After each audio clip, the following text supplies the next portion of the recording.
Hello again, it's Noob, and yeah, I did a video on this little shield padlock not so long ago, and I bought this for £5 delivered on eBay.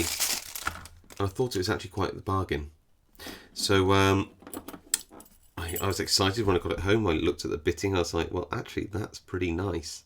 Looks like we've got some, highs, some lows, some really highs, and some lows at the back. I thought this is quite a nice little lock. Pop the key in. Worked seemingly fine, although I must admit it's a wee bit gritty, but it's okay, nothing unusual. I thought, well, what could be the issue? Why is this behaving the way it is? Why did it only take one pin to pick it? And a few of you said, well, I want to see what's inside. And I'm like, okay, let's go see what's inside. So I'm going to power up my angle grinder outside, and what I'm going to do is pin side, so at the top here, and literally going to grind a channel down, maybe even into the shackle, depends on how deep the plugs are, until we hit the springs, and hopefully the pins won't all spring out, and we'll see what happens. I'll see if I can gather up the springs from the floor. And yeah, so I'm not going to drill and tap this because I think it is stainless, and stainless is a right pain. So I can see that the plug is here for holding in the core, and then you can just about see some of the other plugs in here if you look very carefully.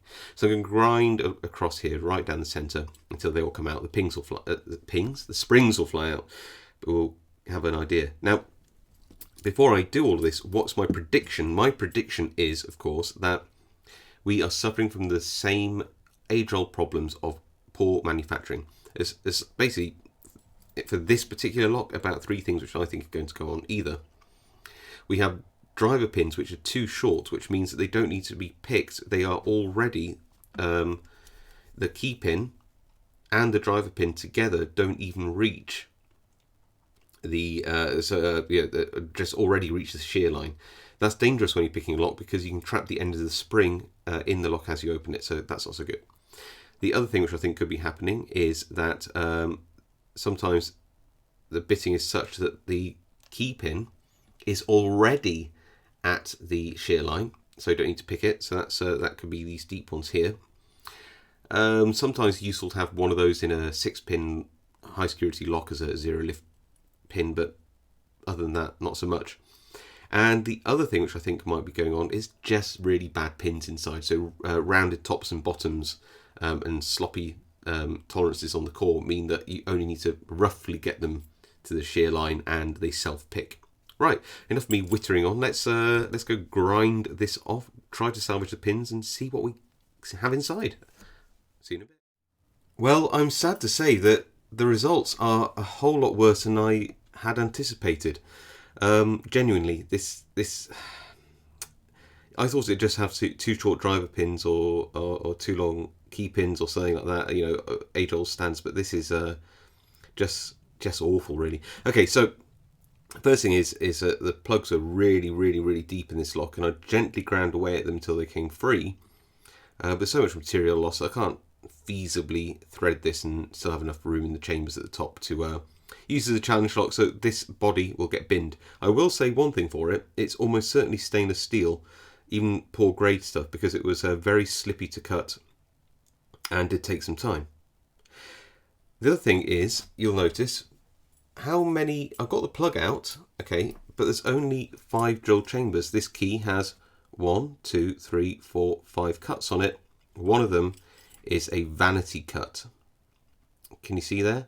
One of them doesn't actually align with a chamber at all. It's purely a vanity cut, this one here. It doesn't do anything. Now, I repin this exactly how the pins came out. Watch this. First of all, it's a skeletonized core, which is always a bad thing.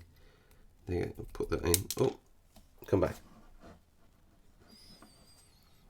And this is by far the longest pin in the whole thing. And look where it sits. It sits below the shear line.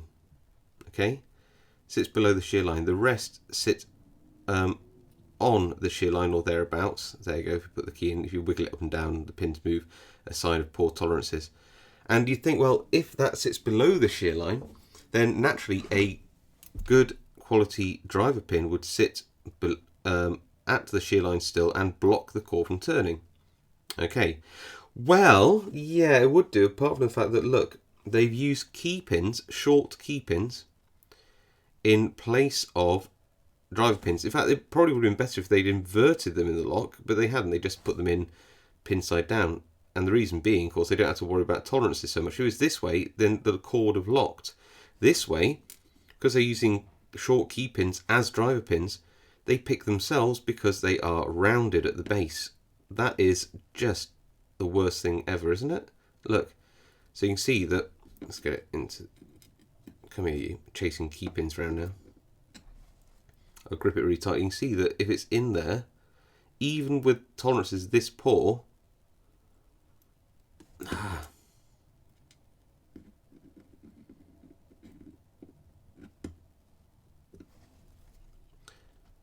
that the key pin sits at the rounded part. There you go. If I take the key out, you'll see that that pin drops low enough that it would sort of bind-ish, okay? And you see that I've got the key pins here. So let's just pop the key pins in the top, if I can. It's just that they settle so... So this one might go in. There we go, just. That pin doesn't actually go down very far. That one just about fits in. And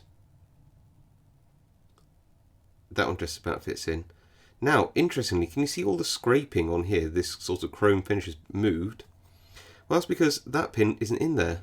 That was never there. Strangely, this nice deep chamber wasn't populated by a driver pin. So what we end up with is we end up with a few pins. So we end up with basically a 3-pin lock. And so chamber 5 is a vanity cut on the key. Can never be a slot for a driver pin. So that doesn't work. Pin 4 is probably deep enough to be picked. Fair enough. Chamber 3 wasn't populated by a driver pin, and I'll show you what I think the issue was there. Pin 2 is so high up still in the lock, and the driver pins are so rounded that it will pick itself under torque.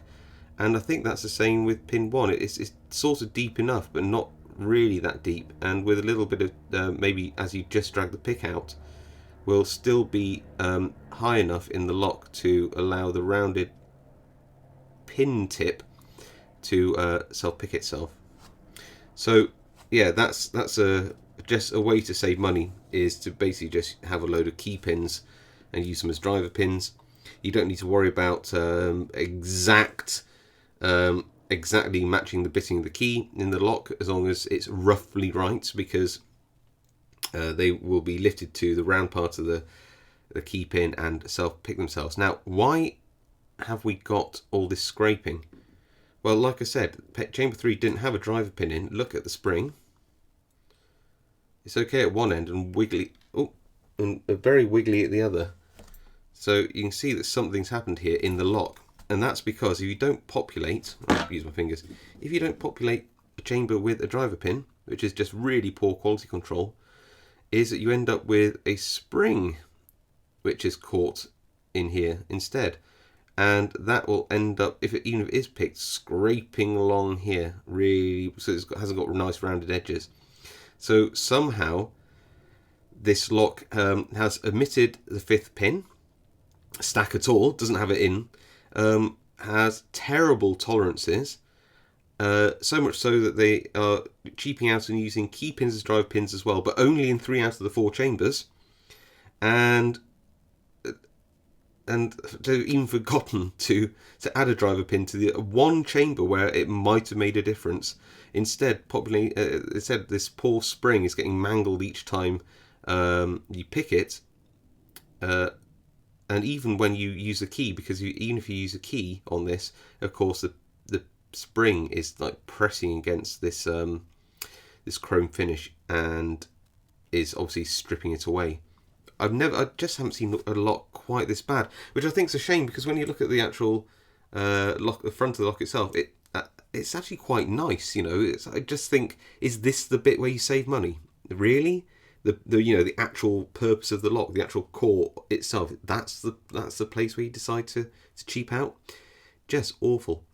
So the only thing I haven't explained is the final chamber, which did come with a spring, and it did come with this thicker pin, and you can probably see from the wear on the pin at the bottom, you see there's a little like dark ring, and that dark ring aligns with the depth of this cut.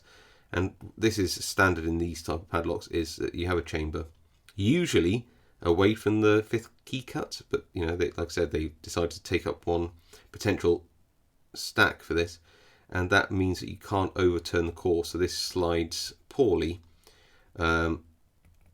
Well, it doesn't really slide, the core slides along the pin, and the pin acts as a stop, so you can only have the range of movement which this allows, which is about 70 degrees or somewhere like that, just under 90 anyway. So there we go. I hope that explained why I only had to pick one pin in this lock, and I believe that was possibly pin 4, and maybe as I'm withdrawing the pick, I'm just lifting pin 1 enough that the rounded driver pin ends self-pick themselves by being round and slipping, or being pushed up by the motion of the core turning. But yeah, just awful, really is awful. And this is just going, I'm not even going to save the pins. I might save some springs, and I'm just going to bin the whole lot, which is a shame, really. And this is only like the 3rd lock I've ever destroyed, and the 2nd on my channel. But I think it was definitely worth seeing inside and exploring together why you end up with something just so awful, and why you get what you pay for. And on that note, see you next time.